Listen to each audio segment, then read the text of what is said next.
Le jour du mariage de la femme, elle fut forcée d'épouser un grand coq.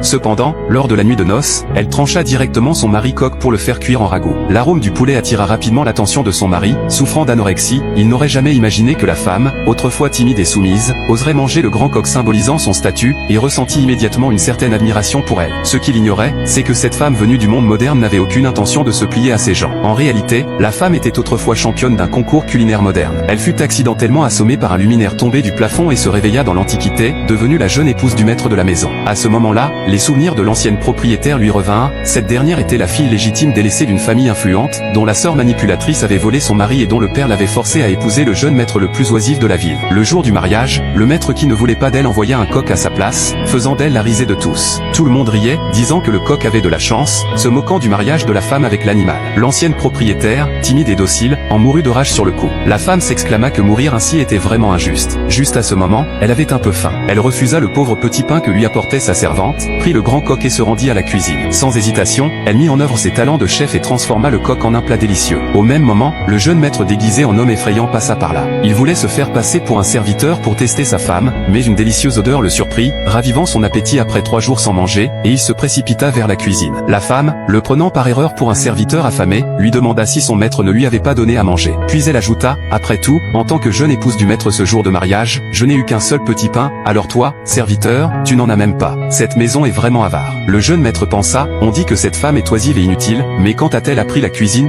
Voyant qu'elle osait même manger son coq, il la trouva soudain beaucoup plus intéressante qu'il ne l'imaginait. La femme l'invita alors à manger avec elle. Par inadvertance, le maître toucha sa main et devint immédiatement timide. Elle dit, vous êtes vraiment pudique, vous rougissez juste en touchant une main. Bien qu'il ne comprit pas exactement ce qu'elle voulait dire, il sentit qu'elle était différente des filles prétentieuses habituelles. Cependant, alors qu'ils étaient en train de s'entendre à merveille, la deuxième épouse, également mariée avec la femme, entra soudainement. En voyant que la femme, la nuit de son mariage, sortait pour manger en cachette et osait rencontrer un serviteur, elle annonça qu'elle allait rapporter cela à la vieille maîtresse pour qu'on la punisse. La femme répliqua, tes yeux ne sont pas propres. La deuxième épouse, en colère, répondit, comment oses-tu me parler ainsi, et tenta de la frapper. Le maître s'écria, insolente. La deuxième épouse répondit, et toi, serviteur, tu oses me crier dessus? La femme répliqua, elle est à moi. Peu importe combien tu es favorisé, tu n'es qu'une seconde épouse. Moi, jeune épouse du maître, qu'as-tu à faire de moi? La deuxième épouse fut encore plus furieuse. N'ayant jamais vu le jeune maître, elle était convaincue qu'il était l'amant secret de la femme. Elle se réjouit en pensant qu'en rapportant cela à la vieille maîtresse, les deux seraient punis et